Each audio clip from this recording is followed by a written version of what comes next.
고린도전서 9장 14절부터 19절 말씀까지 보겠습니다.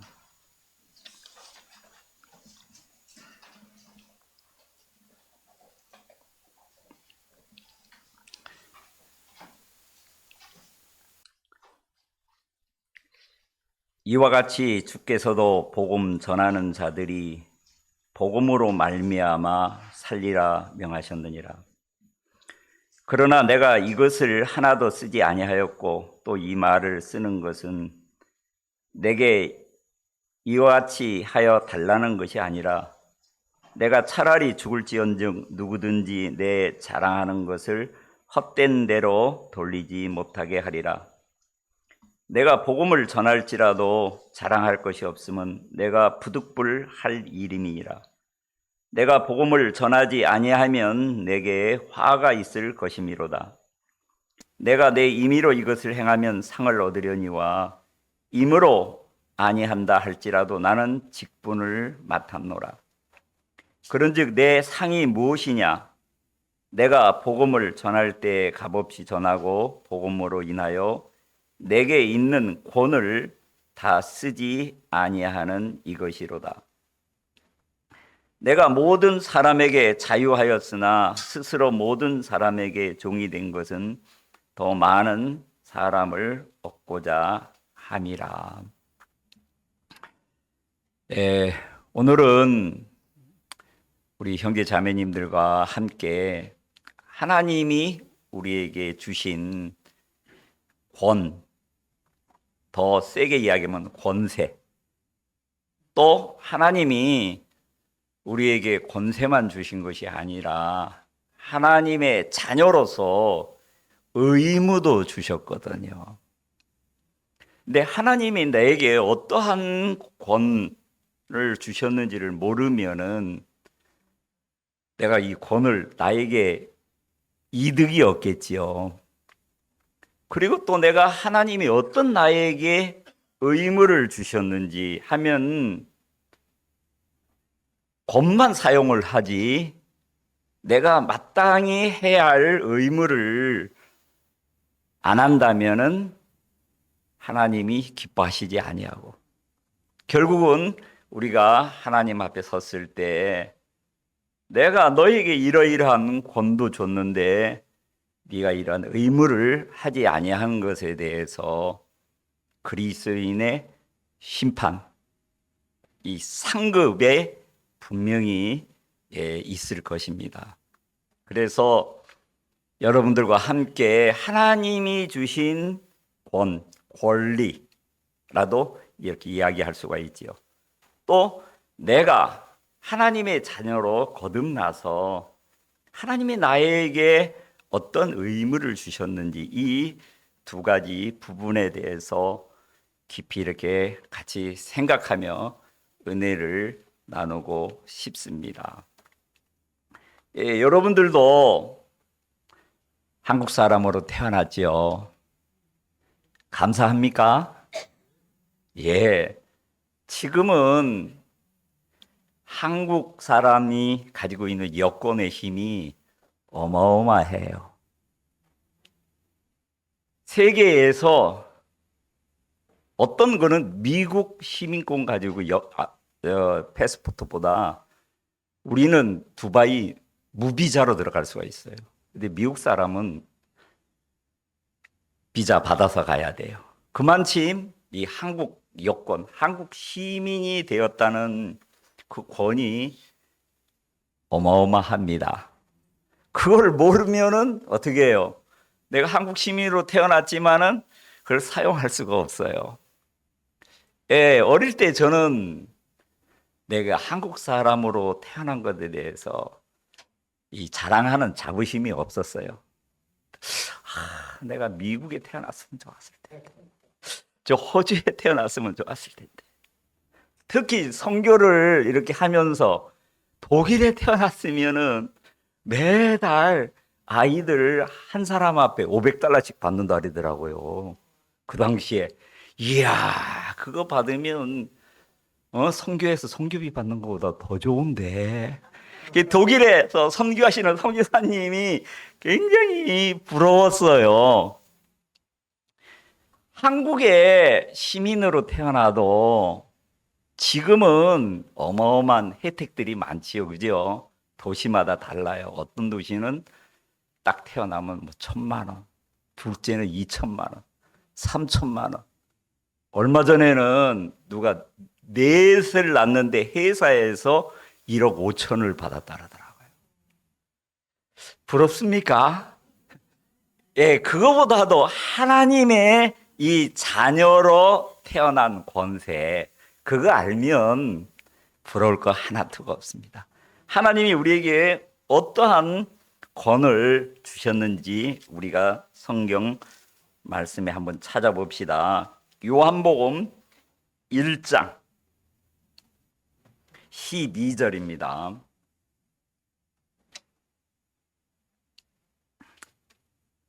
자, 다 잘하는 말씀이죠. 우리 함께 읽겠습니다. 시작. 영접하는 자 곧 그 이름을 믿는 자들에게는 하나님의 자녀가 되는 권세를 주셨으니. 자, 하나님의 자녀로 태어나고 난 이후에 내가 한국에 태어난 것에 대해서 별로 문제가 안 됐어요. 그리고 미국이나 캐나다나 호주에 태어나는 것에 대해서 부러워할 이유가 없더라고요. 최고 좋은 나라가 어느 나라예요? 천국이에요, 천국. 이거는 없어지는 것도 아니에요. 하나님이 영원한 이 권세를 우리에게 주셨어요. 네, 저도 이 말씀을 이렇게 깊이 묵상을 하면서 이래 하나님이 나에게 어마어마한 권세를 주셨는데 내가 이 권세를 다 알지 못하고 살 때가 참 많더라고요. 근데 이 성경 말씀을 통해서 하나님이 주신 나에게 그 권한을 알면 알수록 하나님에 대해서 이 감사한 마음이 있는 거예요. 자, 하나님의 자녀가 되었다. 어마어마한 거예요. 옛날 제가 드라마를 봤는데 가짜 이강석 사건이라는 것이 있었어요. 여러분들도 기억하십니까? 예. 그 당시에 이승만 대통령 시절에 이기붕 씨가 아들이 있는데 이승만 대통령의 양아들로 줬어요. 그 양아들이 가지고 있는 권세가 얼마나 큰지 지금은 완전 국정농단이지만 그거를 알고 어떤 사람이 지금처럼 뭐 텔레비가 있습니까?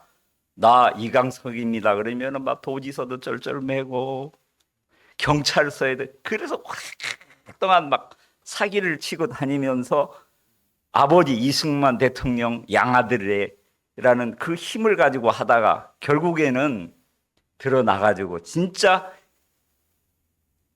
이강석을 아는 사람이 한테 딱 잡힌 거예요. 다른 거예요. 지금 같이는 할 수가 없지요. 텔레비가 있고 인터넷이 있어, 유튜브가 있어갖고 대반 알지요. 하나님의 이 자녀가 된 이 어마어마한 권세를 하나님은 우리가 이 땅에 살면서 하늘나라 가서 천국에만 하나님의 자녀로 사는 것이 아니라 이 땅에서도 당당하게 하나님의 자녀로 살 수 있는 이 권세 하나만 알아도 우리가 이 땅에 살면서 일어나는 문제 되겠습니까? 안 되겠습니까? 아무 문제가 안 돼요.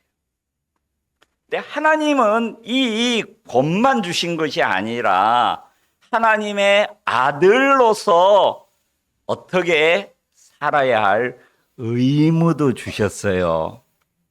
자, 우리 여러분들은 권세가 좋습니까? 의무가 좋습니까? 예? 그렇죠. 사람들의 마음은 이 권세에 대한 마음이 많아요. 의무보다도. 자, 하나님이 우리에게 어떤 의무를 주셨을까요? 사도행전 1장 8절 말씀을 보겠습니다.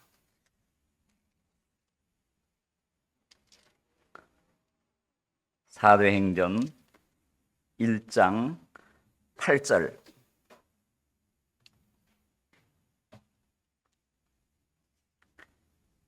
다 함께 읽겠습니다. 오직 성령이 너희에게 임하시면 너희가 권능을 받고 예루살렘과 온 유대와 사마리아와 땅끝까지 이르러 내 증인이 되리라 하시니라. 우리가 하나님의 자녀로 거듭났을 때 하나님이 우리 안에 뭘 주셨다 그랬습니까? 성령을 주셨어요. 자, 하나님의 마음을 주셨다는 거죠. 하나님의 마음. 우리가 거듭나기 전에는 우리의 생각을 믿고 우리가 보는 것을 믿고 사단에 이끌려 살았지만 이제 하나님의 성령이 우리 마음에 임하고 난 다음에는 내가 어떻게 이 성령의 인도를 받아서 하나님이 주신 이 의무. 자, 너에게 성령이 임하면 뭐를 받고? 권능. 이 성령 안에 하나님의 어마어마한 능력이 있다는 것입니다.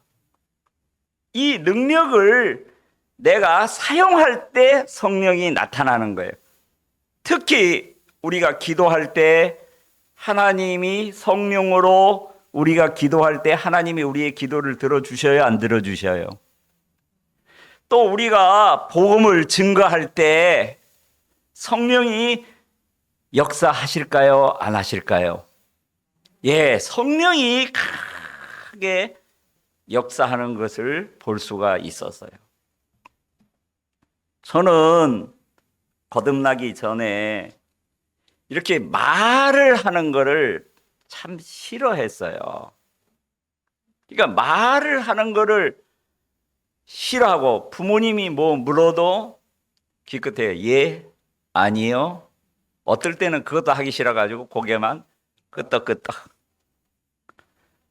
아버지가 아무개 동네에 거기 아무개 집에 가서 탈곡기 한 그 예산값을 받으러 오라 하고 저를 보내도 가긴 갔는데 그 앞에 들어가 가지고 아버지가 예산값 달랍니다. 그 말을 잘 못했어요. 특히 그 집에 개라도 있다면은 무서워가지고 바깥에서 기다리고 있어요. 분명히 갔다 와 할 시간이 됐는데도 안 오면은 문제가 있다. 밑에 누나가 와요. 누나가 야, 너 거기서 뭐해? 아버지 심부름 보냈는데 지금 들어갈 거야.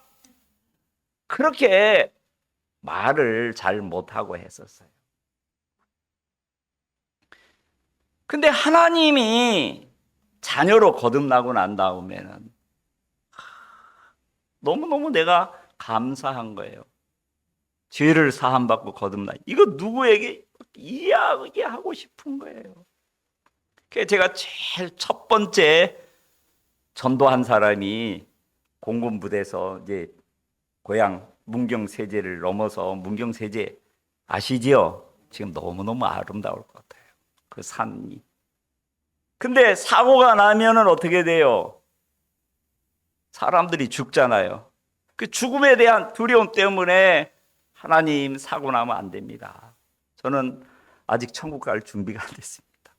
이 죄를 해결받아야 합니다.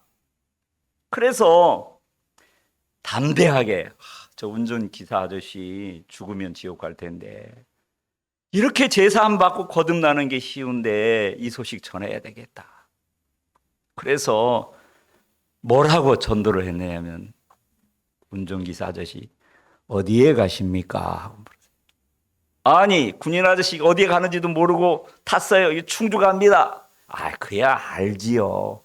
만약에 이 차가 사고가 나서 죽으면 아저씨 어디 가십니까? 그걸 내가 어떻게 알아? 쓸데없는 소리. 죄사함 받으셔야 됩니다. 구원받아서 거듭나서 천국 가야 합니다. 저는 어제 하늘나라 갈 수 있는 하나님의 자녀로 거듭났습니다. 그러니까 기분 좋아하겠어요? 안 하겠어요? 안 하지요. 쓸데없는 소리. 가서 잠이나 자시오.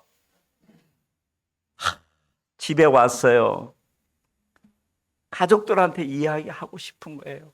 열심히 교회 다니는 여동생한테 이야기를 했어요. 종수가 너 죄 있냐?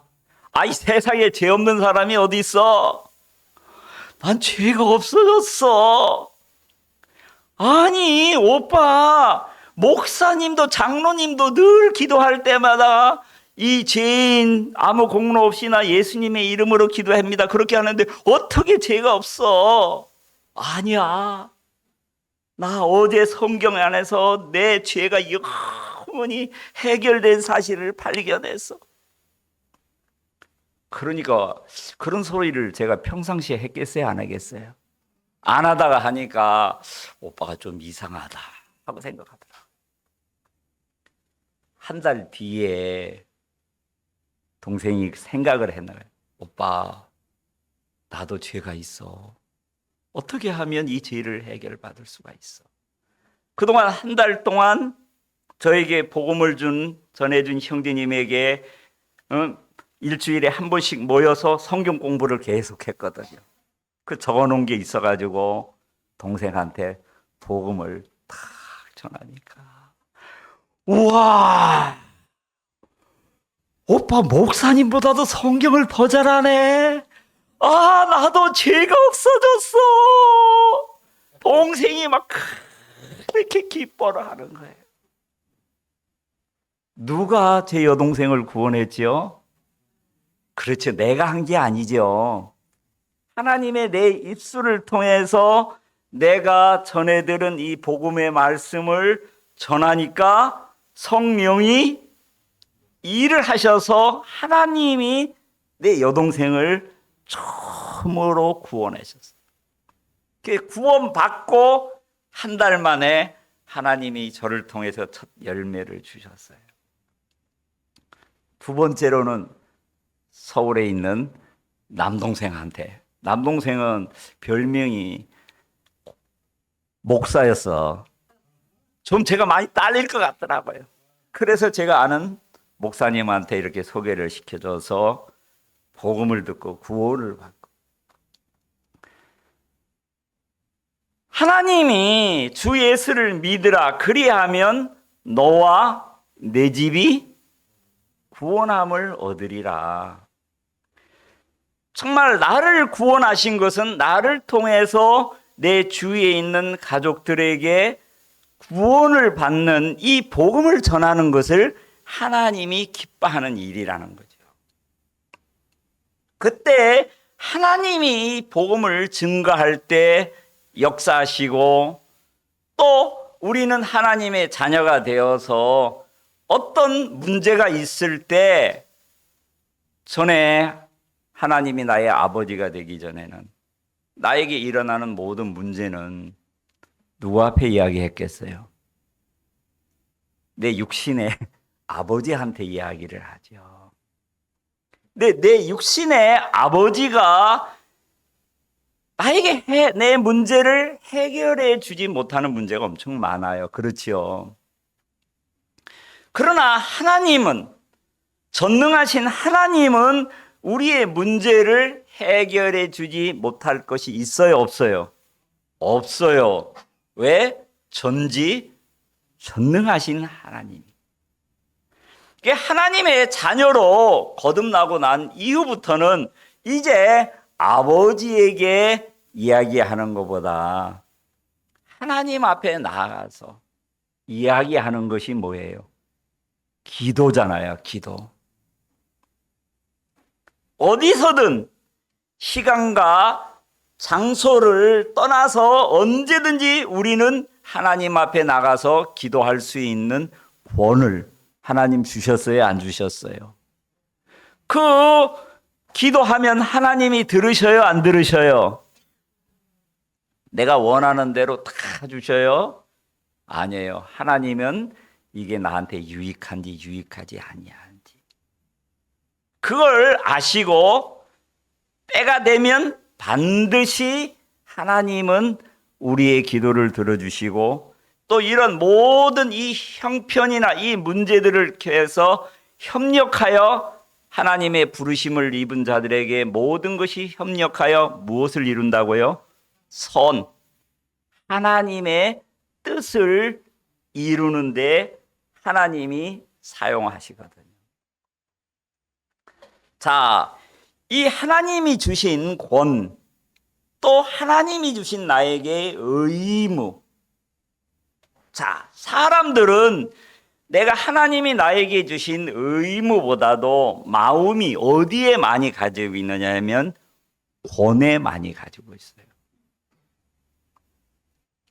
대한민국 국민으로 태어나도 내가 찾아 먹을 수 있는 하나님이 뿐만 아니라 대한민국의 자녀로 시민권으로 태어난 것으로 인해서 나라에 요구할 권이 있지만 의무도 있어요. 그죠? 자, 대한민국 국민으로 태어나면 해야 할 특히 3대 의무가 있죠. 우리 형제님들 다 아십니까? 예. 첫째, 어떤 의무가 있어요? 아이고, 무슨 어린애한테 국방의 의무가 있어요. 제일 먼저 알아야 할 게 뭡니까? 예? 하하, 어린애가 무슨 세금 낼 게 있어요. 예, 맞아요. 첫째, 태어나면은 지금은 중학교까지 무상교육. 돈이 있으나 없으나 교육. 왜? 잘하게 해야 되잖아요. 잘나가야 되잖아요. 그리고 지금은 나라에서도 어린아이에게 뭐 분유값 나와요? 안 나와요? 유치원 가면 유치원 가는 돈 나와요? 안 나와요? 많이 날수록 많이 줘요, 나라에서. 그 나라에서 많이 받으려면 어떻게 해야 돼요? 많이 나야 돼요. 그러면 많이 날수록 옛날에 무자식이 상팔자라고 하는데 그거는 대한민국 시민권이 가지고 있는 권리를 몰라서 그래요. 제가 옛날 시흥에서 목회를 하고 있을 때 아프리카에서 이제 와서 시흥에 목회를 했는데 한 자매님이 가정에 문제를 들고 저에게 나왔어요. 남편이 숫기가 없어가지고 직장에서 같은 동료하고 식사도 잘 못해요. 그러니까 주위에 직장 생활하는 게 너무 힘들고 어렵잖아요. 일은 착실하고 성실한 분인데 내가 많이 가정을 보니까 그 당시 나라에서 주는 조그만 그 방 한 칸짜리 그 아파트에 살고 있었는데 여러 가지 혜택을 봤어요. 시흥시의 정책돼서. 그래서 내가 자매한테 자매님 남편 믿지 말고 자매님 건강하고 튼튼하니까 자식을 많이 낳으면 나라가 당신을 먹여 살릴 거라고. 제 말을 믿고 몇 명이나 낳는 줄 알아요? 4명을 낳았어요. 그러니까 제가 이름도 아이들 다 지어줬거든요. 나중에 이제 오랜만에 만나갖고 그 자매님한테 전화를 해서 자매님 어떻게 사십니까? 요새는 우리 애들이 우리를 먹여 살려요. 애 많이 낳았다고 나라에서 38평 아파트를 다 주고 애들 때문에 시청에 정식 공무원은 아니지만 공무원 할 일도 하게 되어지고 애들이 우리를 요새 먹여 살려요. 그러더라고요. 그때 목사님 말 듣고 정말 잘했어요. 지금은 시부모니까지 아파트가 38평이니까 얼마나 커요. 제가 살고 있는 아파트가 34평인데 34평도 큰데 38평이면 얼마나 커요. 섬에 살고 있는 부모님까지 오시라 그래서 부모님도 모시고 살아요. 그 권리. 근데 의무가 더 중요하다는 거죠. 교육의 의무. 왜요? 나라에서 훌륭한 대한민국 시민으로 자라가야 하니까. 하나님도 우리를 거듭나게 난 이후에 하나님의 자녀로 어떻게 해야 되겠어요? 자라가야 되잖아. 그래서 사람이 무엇으로 살 것이 아니에요? 떡으로만 살 것이 아니에요. 하나님의 입에서 나오는 어떻게 해요? 말씀으로 살아야 한다는 거죠. 자, 그것은 육신의 떡이 필요가 없다는 것이 아니라 육신의 떡도 필요하지만 내가 하나님의 성령을 받아 하나님의 자녀로 거듭났으니까 하나님의 말씀을 먹고 성장해야 된다는 거죠. 자, 나라에서 교육의 의미, 무상 교육을 하는 것은 올바른 대한민국의 시민으로 자라가게 하기 위해서 한국말도 배우게 되고 한국의 역사도 가르치고 자라가게 해야 되는 거예요. 그래서 훌륭한 일꾼이 돼서 이제 남자는 직장을 얻는 게 중요해요? 국방의 의무를 행하는 게 더 중요해요? 그렇지요. 가장 왕성했을 때 이 나라를 지키기 위해서 국방의 의무를 행해야 되는 거예요. 그래서 저는 그때 몸이 너무너무 약해가지고 육군을 가려고 하니까 이 육체가 감당이 안 돼가지고 그래서 어디가 훈련이 약한가 보니까 공군이 제일 약하더라고요. 해병대는 꿈에도 한번 생각도 못 해보고 남자가 돼서 방위 가기는 너무 창피스럽고 장가도 못 갈 것 같고 그 당시 방위 나오고 나면은 진짜 이 남자 취급을 못 받던 시대거든요. 그래서 제가 자동차 정비 기술을 배워가지고 기술병으로 공군을 지원해서 들어갔어요. 36개월 국방의 의무를 제가 다 했어요. 그 다음에 이제 국방의 의무를 마치고 나면은 이제 뭐 해야 되죠? 직장을 다녀야 되잖아요. 직장을 다녀야 되죠. 왜? 그동안 나라에서 도움을 많이 받았어요? 안 받았어요? 직장을 다녀서 일을 하면 그 일을 한 것에 대해서 나라에 무엇을 내야 돼요? 세금을 내야 돼요. 그래서 납세의 의무. 그래서 이 세금 띄어먹으면 어떻게 돼요? 재산 압류 나오고 자동차 압류 들어오고 그것도 계속하면 감옥도 가고 그래요. 자, 우리나라는 여러분들이 세금을 낼 때 아까워요? 안 아까워요? 아까워요? 하하. 이러면 안 되는데. 자, 여러분 직장 다니면 우리나라에서 세금 몇 프로 냅니까? 저는 직장 생활을 안 해봐가지고. 예, 보통 몇 프로 내요? 예, 10%더 낼까? 아마 한 18% 정도 될걸요. 덴마크 같은 데는 50% 세금을 내요. 자, 50% 내는 덴마크가 좋아요? 18% 내는 한국이 더 좋을까요? 근데 실제로 인터뷰를 했어요. 덴마크에 사는 사람들한테. 근데 그들은 기쁨으로 50% 세금을 낸대. 왜? 그동안 내가 잘하고 의무, 대학교까지 다 공짜로 나라에서 다 시켜줬기 때문에 지금 내가 세금을 내야지 우리 자녀들이 대학까지 무상, 그리고 또 내 노후까지도 나라에서 다 주기 때문에 기쁨으로 이 세금을 낸다는 거죠. 그러니까 권도 알고 의무도 정확하게 알아요. 그렇지요? 근데 사기꾼은 어떻게 해요? 의무는 안 하고 권만 이렇게 찾아 먹는 사람들이 세상에 있어요. 그렇지요? 그거는 도둑놈 심보예요.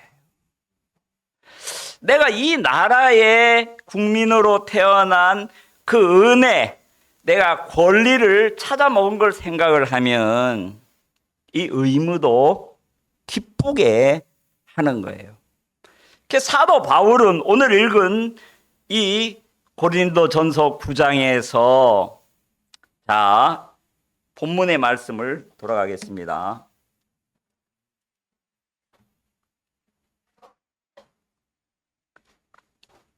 9장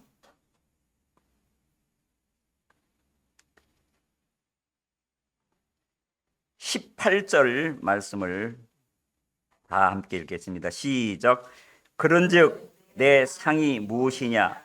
내가 복음을 전할 때 값없이 전하고 복음으로 인하여 내게 있는 권을 다 쓰지 아니하는 것이다. 사도 바울은 자기가 사용하는 권의 마음이 더 컸어요? 자기가 행해야 할 의무의 더 마음이 컸어요? 의무의 마음이 컸어요. 이 의무의 이 마음이 더 큰 것은 많은 사람들에게 얻고자 함이라 그랬어요. 더 많은 사람들에게 복음을 전하기 위함이라고 그랬어요. 자, 가정에도 결혼을 하게 되면 남편이라는 권이 있어요, 없어요? 근데 남편이 권만 사용하지 자기 해야 할 의무는 하나도 안 해. 그렇게 되면 어떻게 되죠? 쫓겨나야 돼요. 그렇죠? 근데 권의 마음보다도 남편으로서 해야 할 의무의 마음이 큰 사람은 가정이 굉장히 행복해요. 화목해요. 아내한테도 존경을 받고 자식들도 아버지가 이 가정을 위해서 얼마나 수고하고 애쓰는지 자식도 부모를 어떻게 해요? 존경해요. 그걸 보고 자란 자식들은 결혼을 해도 어떻게 해요? 부모한테 잘하는 사람은 결혼하면 아내한테도 잘하게 되어 있어. 근데 그걸 보지 못하고 권만 사용하는 남편이 아버지가 행하는 것을 보면 결혼을 해도 아내 사랑할 줄을 몰라요. 본대로. 왜?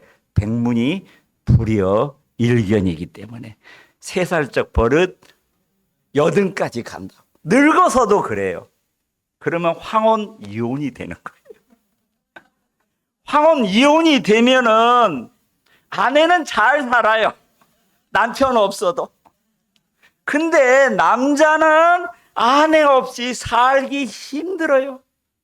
저도 아내가 한 달 동안 아이들, 딸 돌보느라고 헤어져 있었는데, 아이고, 혼자 사는 것이 밥 해 먹는 것부터, 먹는 것부터 막 모든 것이 막 문제더라고요.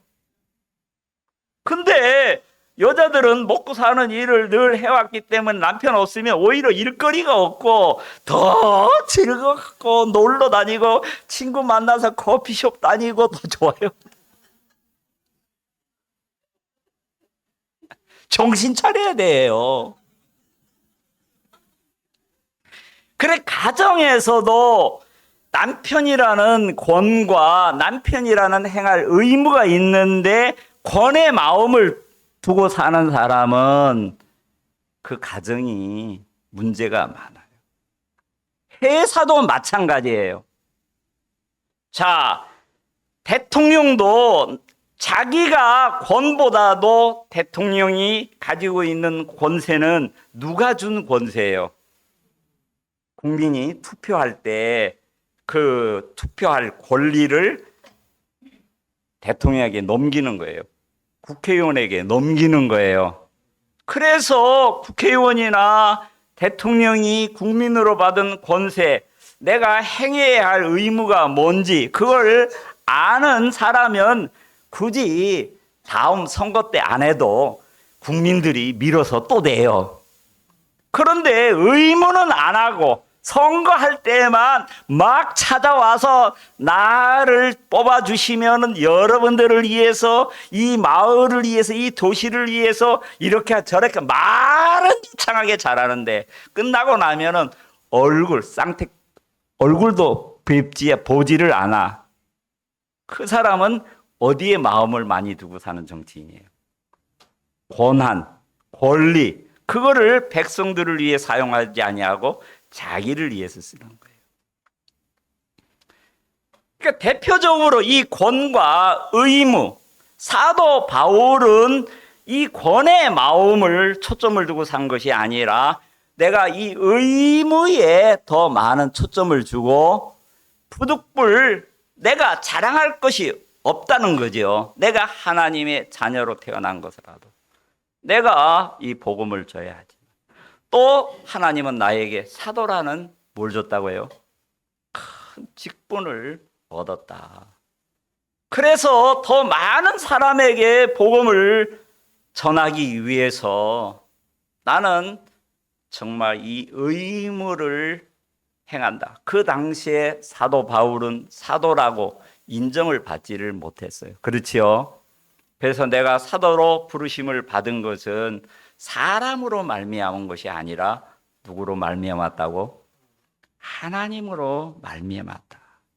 그래서 사람이 나를 인정을 해주든 인정해 주지 아니하든 나는 하나님 앞에서 산다. 그렇기 때문에 정말 하나님의 귀한 종으로 존경을 받고 또 많은 정말 제자들에게 삶으로 말로만 가르치는 것이 아니라 그 삶을 통해서 실제 보여줬습니다. 그래서 우리는 영적으로 마치 우리가 응애하고 육신이 태어나면 부모로부터 양식을 공급받아야 되듯이 우리가 하나님의 자녀로 거듭나면 하나님의 말씀을 듣기도 해야 되지만 내가 정확하게 하나님이 나를 부르신 목적이 무엇인가? 하나님이 나에게 어떠한 권을 주셨고 이 권을 하나님이 나에게 주신 의무를 행하게 하기 위하여 이 권을 주셨구나. 그 사실을 알아야 하거든요. 자, 빌립보서 2장 27절 30절 말씀을 보겠습니다. 빌립보서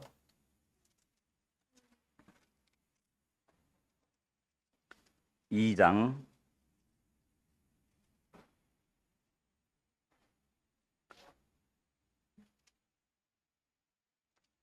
죄송합니다. 1장 27절입니다.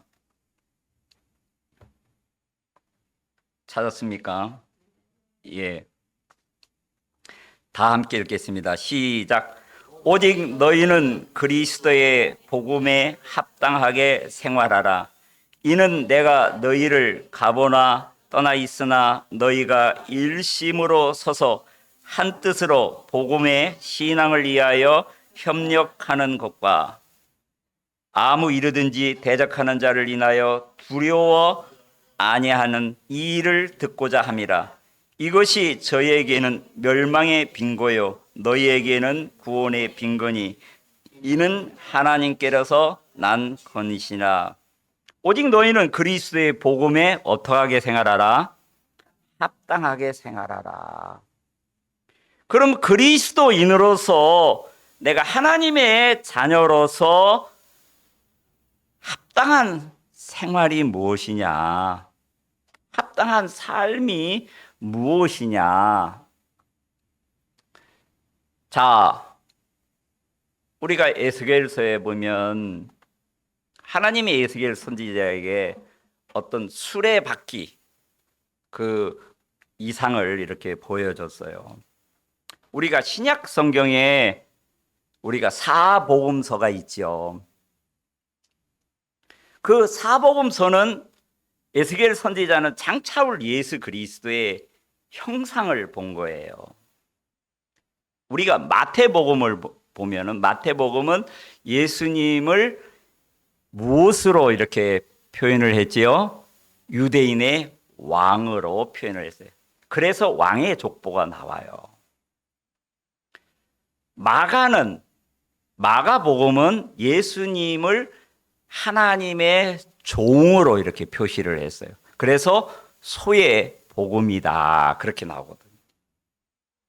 누가는 예수님을 인간의 몸으로 입고 태어나신 사람으로, 그래서 사람의, 누가는 의사였잖아요. 그래서 인간에 가지고 있는 그 연약한 부분이라든가 그런 거를 자세하게 기록을 했어요. 요한복음은 예수 그리스도를 하나님의 아들로 이렇게 표현을 했어요. 그래서 누가복음은 사람의 족보가 나오죠. 아담으로부터 쭉. 자, 요한복음에서부터는 하나님의 말씀을 전하는, 말씀으로 이름, 하나님의 아들로서 말씀을 전파하는 이 부분을 이야기하고 있는 거예요. 실제 예수님이 이 땅에 오셔서 그는 정말 유대인의 왕으로서 또 하나님의 종으로서 또 사람으로서 하나님의 아들로서 그 일을 충성스럽게 다 행하셨어요. 자, 우리도 그렇다는 거죠. 제가 여러분들 앞에 섰을 때는 하나님이 나에게 주신 직분, 목사라는 이 직분을 가지고 하나님의 말씀을 대언하는, 하나님의 마음을 전하는 마음으로 말씀을 전합니다. 그러나 가정에 가서도 내가 목사, 우리 집 가족들 앞에서도 목사 노릇하면은 우리 막내 아들이 늘 그래요. 아빠는 아빠야. 그러니까 집에서까지 목사가, 집에서는 목사가 아니라 나는 아빠가 좋아. 아빠가 좋아. 예, 자식들로서는 내가 아빠로서 행해야 할 의무가 있어요, 없어요? 예, 있어요. 자, 내 아내에게는 뭐예요? 남편이에요. 남편으로서 해야 할 의무가 있어요. 지금은 엄청 충실합니다. 남편으로서. 왜? 오래오래 살아야 되기 때문에. 내가 아시거든, 너. 그렇지요. 그러면 남편으로서 행해야 할 의무가 있고, 아버지로서 행해야 할 의무가 있고, 또 하나님이 나를 부르신 정말 이 직분을 따라서 내가 말씀을 준비하고 말씀을 전하는 이 일이 있어요. 그리고 거듭난 그리스도인들에게는, 하나님의 자녀가 된 사람은 아까 성령이 임하면 권능을 받고 예루살렘과 온 유대와 사마리아 땅까지 이르러 내 증인이 되리라. 모든 거듭난 사람에게 하나님이 주신 직분이에요. 의무예요.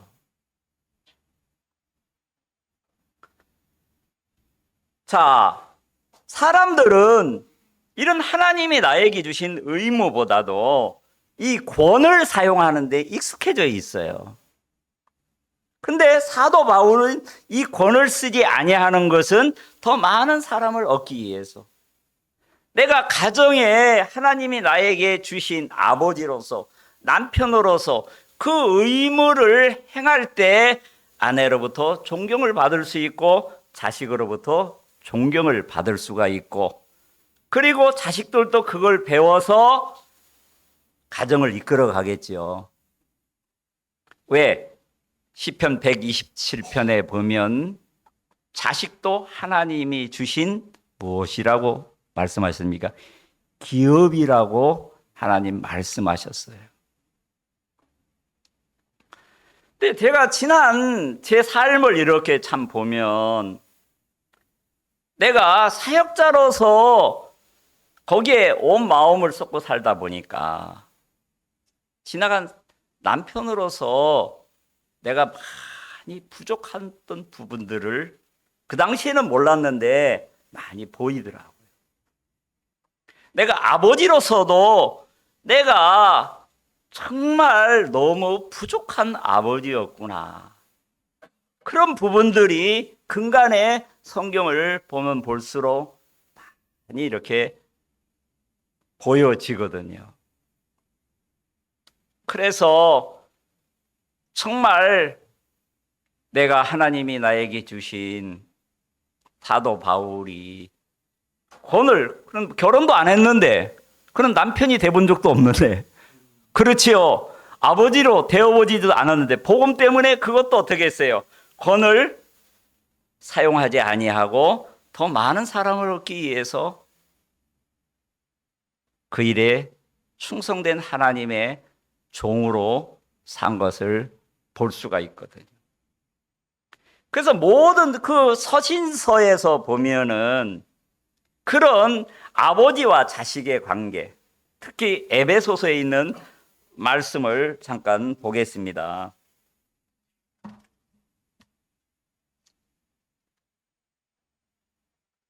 에베소서 4장 1절 말씀부터 보겠습니다.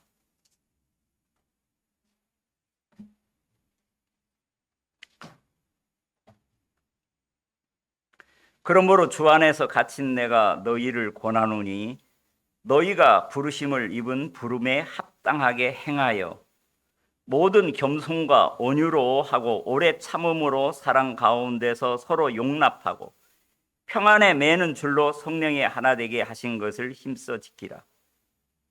몸이 하나이요 성령이 하나이니 이와 같이 너희가 부르심의 한 소망 안에서 부르심을 입었느니라.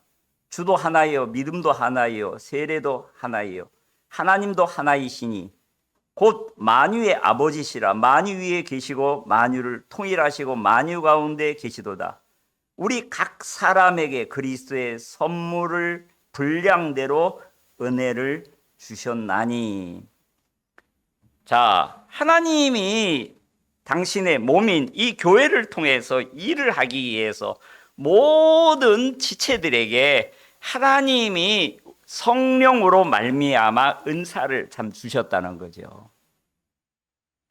왜? 하나님의 자녀로서 그것을 행하게 하기 위하여. 그래서 내가 능력이 부족하면은 누구 앞에 구해야 되겠어요? 하나님 앞에 구해야 되는 거예요. 하나님 앞에 구해서 하나님 앞에 은혜를 입어서 내가 아버지로서 또 하나님 앞에 구해서 남편으로서 마땅히 행해야 할 의무를 행하기를 하나님이 원하시는 것이거든요. 근데 성경에 보면은 고르반이라는 그 이야기가 있어요. 혹시 여러분들 들어보셨습니까?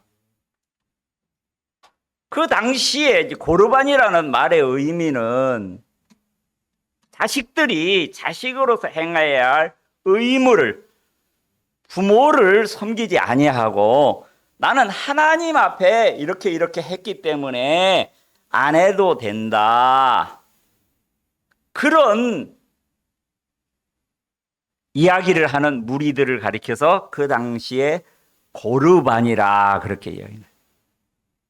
자, 성경에 하나님을 섬기는 하나님 앞에 해야 할 그것도 있지만 내가 자식으로서요 부모에게 행할 하나님이 그 첫 번째 인간 관계에 대한 계명 가운데서 첫 번째 계명이 무슨 계명이에요? 내 부모를 공경하라는 것이에요. 그렇지요? 부모를 공경하라. 네, 저도 그 말씀에 내 마음에 순종하는 마음으로 제가 사역을 그만두고 지금 96세 된 어머니하고 함께 살고 있거든요. 왜? 그 부분도 내가 하나님의 말씀에 순종하는 마음으로. 자, 그것이 우리 자녀들에게도 보여주는 거죠. 자, 하나님이 나에게 이런 위치를 주셨다는 거죠. 하나님이 나를 부르신 직분도 있고 가정이라는 걸 주셔서 내가 이 가정을 섬긴도 하나님이 기뻐하는 거예요? 기뻐하지 않는 거예요? 기뻐하는 거예요. 내가 자식을 믿음으로 아버지로서 해야 할 의무를 다하는 거 하나님이 기뻐하는 거예요? 기뻐하지 않는 거예요? 기뻐하는 거예요. 그래서 디모데 후서에 보면 자, 법대로 경계하지 않는다면 경주장에서 법대로 경계하지 아니하면 상을 받을 수 있어요, 없어요? 불합격되지요. 만약에 올림픽 나간 선수가 마약을 복용을 하고 나갔다든가 1등을 했어도 어떻게 해요? 탈락을 당하잖아요. 거기서 이야기하고 있는 법대로라는 것은 내가 성령의 법을 이야기하고 율법이 아니라 성령이 주시는 하나님이 주시는 마음으로 행하는 것을 이야기하고 있거든요. 그러면 구원받은 거듭난 하나님의 자녀들이 구원받고부터 내가 어떤 사람의 지시를 받는 사는 삶을 배우는 것이 아니라 말씀을 통해서 성령께서 진짜 하나님이 기뻐하시는지 불편하시는지 그것을 무엇을 통해서 알 수가 있습니까? 하나님의 말씀을 통해서 알 수가 있는 것이거든요. 말씀을 통해서. 그러니까 이 말씀을 등한히 여기게 되면 내가 이 말씀을 모르면은 내가 보는 대로 내가 듣는 대로 내가 사람에 이끌려 사는 거예요. 자, 우리가 하나님의 자녀되는 권세도 주셨지만 또 하나님이 우리에게 주신 것 중에서 큰 것이 뭐예요? 하나님이 우리에게 자녀로서 큰 자유를 주셨어요. 그렇지요?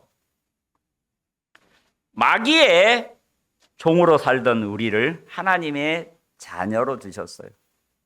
그래서 너희는 굳세게 서서 다시는 종의 명예를 매지 말라. 내가 너희를 자유케 하려고 자유를 주셨으니 다시는 종의 멍에를 매자. 사람의 종이 되지 말라는 거죠. 사람의 종이 아닌 하나님의 종으로 사는 거예요.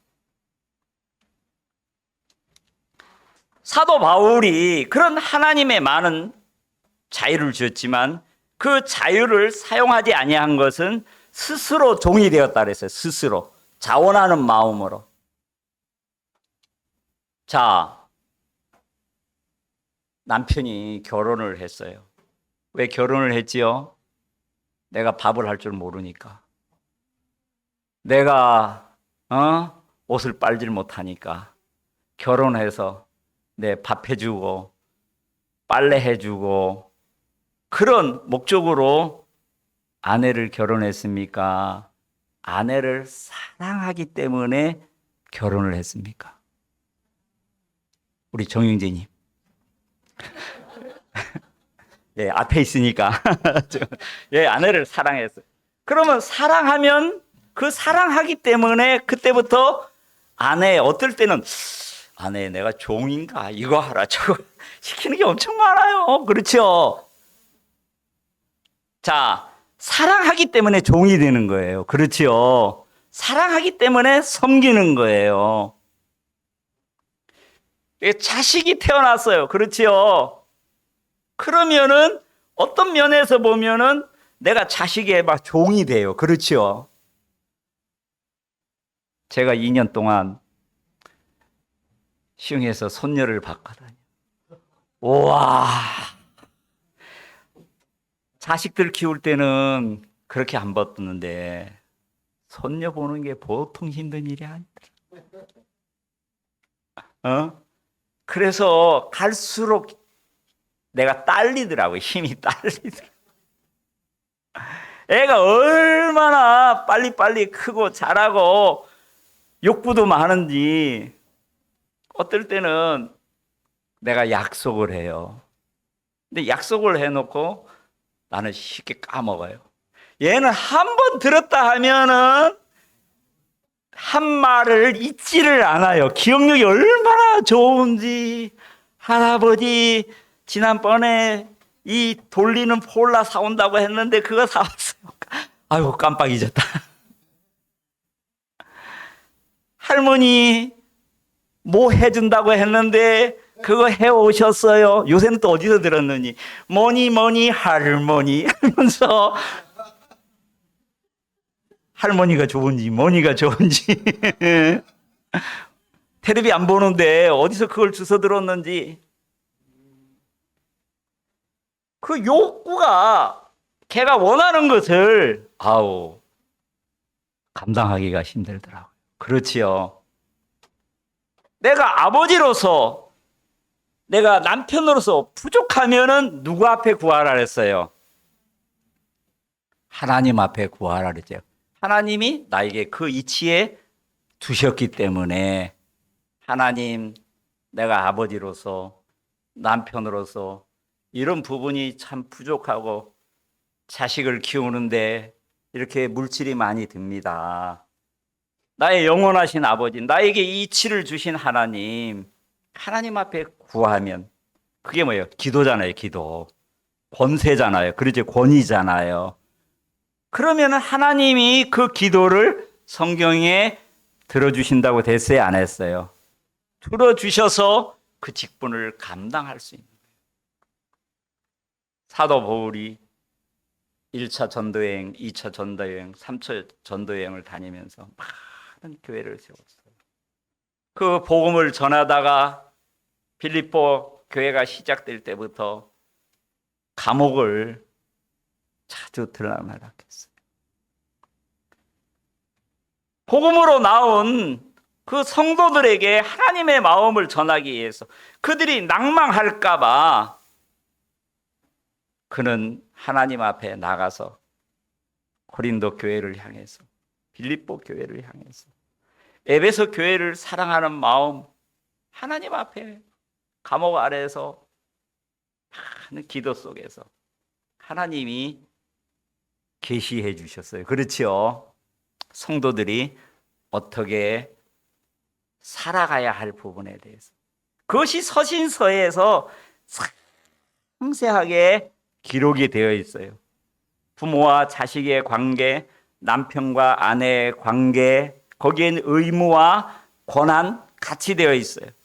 또 직장에서 종과 상전의 관계,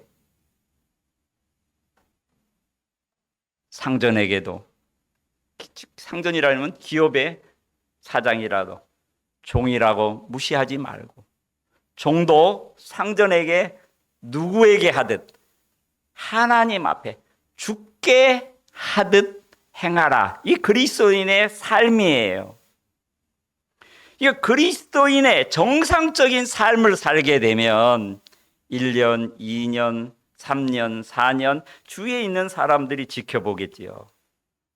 저 사람 진짜 다른 사람을 사는구나. 그럼 그 사람의 말에 청종할까요? 안 할까요? 청종해요. 삶을 통해서 어떻게 해요? 전도를 하는 거예요. 그때 그 사람의 말이 들어가는 거예요. 저는 참 구원을 받고 아직도 큰 누님 위로 누님 두 분이 있는데 누님 두 분이 아직 구원을 받지 못해. 곰곰이 생각을 해보면 그 당시 제가 큰 누님하고 목장 일을 같이 했을 때였는데 제가 구원을 받고 성교학교 들어간다고 했을 때 그분들의 입장에서는 도저히 이해를 할 수가 없는, 나는 하나님의 어떤 분명한 음성을 듣고 갔지만은 그분들은 나와 함께 일을 하면, 목장 일을 하면 이득이 되기 때문에 저희 큰 누님은 점을 치는 걸 좋아해요. 그래서 어느 날 작은 누나가, 종도가 너 큰 누나가 왜 너하고 같이 목장 일을 하려고 하는지 아냐? 아, 그거는 누나가 나를 사랑하니까 내 장래를 위해서, 우리 가정을 위해서. 아니야. 점쟁이한테 갔는데 점쟁이가 너하고 같이 일을 하면 일이 너무너무 형통하고 뭔지는 모르겠지만 그래서 와, 얘한테 무슨 복이 있는지 그래서 일을 한다는 거야. 나중에 알고 보니까 난 날 위해서 같이 목장 일을 하라고 하는 줄 알았는데 자기들이 더 잘 되기 위해서 그 일을 했더라.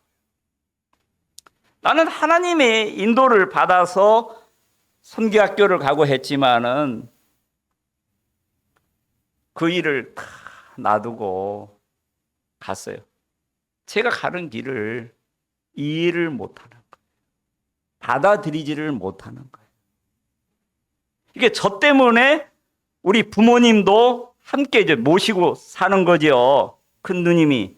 근데 내가 부모님을 두고 성교학교에 가니까 아들도 부모를 안 모시는데 출가한 내가 왜 부모를 모셔? 그래서 우리 부모님을 내쫓아 버렸어요. 내가 미워가지고. 제 지나간 사람들을 곰히 생각을 해보면은 믿지 않는 사람들이 도저히 이해할 수 없는 행동, 말, 그런 것들을 많이 행했다.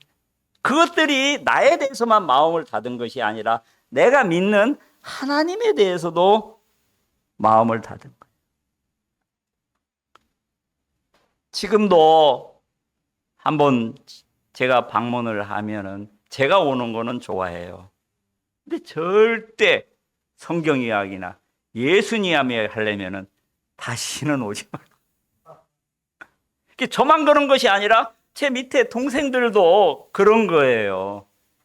왜? 그리스도인으로서 거듭난 하나님의 자녀로서 합당한 삶을 살았어요? 못 살았어요? 참 교회 안에서 일을 하는 일은 열심히 살았지만은 내가 동생으로서, 내가 우리 가정의 장남인데 그들 입장에서는 전혀 저나 제 동생들이 살아가는 것이 이해가 될 수가 없는 거예요. 왜? 그들은 하나님의 세계를 모르니까. 그러니까 학생은 학생으로서의 그 의무, 학생으로서 가장 중요한 게 뭐예요? 공부죠. 그렇지요. 근데 공부하는 거는 소홀히 여기고 늘 교회 안에 가서 전도한다고 학교 가면은 점수는 그냥 형편없고, 그러면은 주위에 있는 학생들이 나도 예수 믿어서 아무개처럼 돼야 되겠다 싶겠어요? 안 되겠어요? 그렇죠. 학생은 학생으로서 그 일에 충실하고 부족하면 하나님 앞에 지혜를 얻어서 공부를 하면은 그 학생이 하는 말을 신임을 할까요? 안 할까요? 자, 아내의 하나님이 맡기신 그 일에 하나님이 나에게 이 가정을 주시고 자식을 어떻게 키우라고 주셨어? 하나님의 마음을 알아서 자식을 키우면은 주위에 있는 모든 사람들이 궁금해할 거 아니에요. 그렇지요? 당신 가족은 남편이 수입도 그렇게 많지 않은 것 같은데 어떻게 아이들이 그렇게 아름답게 참 잘하고 그렇습니까? 궁금해할 거예요. 저는 하나님을 믿는 사람입니다. 물론 남편이 주는 것이 부족하지만 하나님이 나에게 이러이러한 지혜를 얻어서 말씀으로 자녀들을 이렇게 키우니까 자녀들이 이렇게 아름답게 잘 키우고 아이들이 어떤 자기의 원하는 그 욕구만이 아니라 나를 낳아주신 것에 대해서 이 어려운 가운데도 부모가 나를 위해서 희생하는 것에 대해서 너무 고마워서 그렇게 되면 생활을 통해서 주위에 있는 사람들에게 전도가 되겠어요? 안 되겠어요? 예, 그것을 배우고자 한다는 거죠. 자, 직장을 다니는 사람은 직장에서 정확하게 하나님이 나에게 주신 그리스도인의 삶을 올바르게 살면 직장 사람이 진짜 가까이 하고 마음을 열겠지요. 하나님이 주신 그 위치에서 우리를 행하게 하신다는 거죠.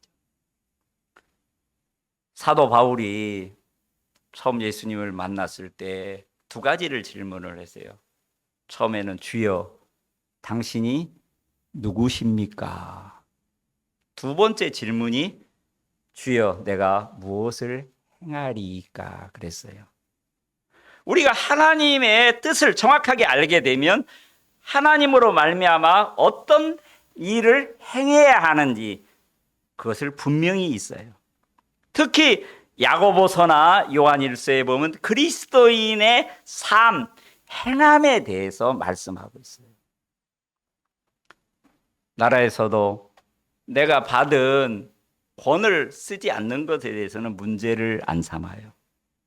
근데 내가 행해야 할 교육의 의무, 납세의 의무, 국방의 의무, 이걸 행하지 않았을 때는 어떻게 돼요?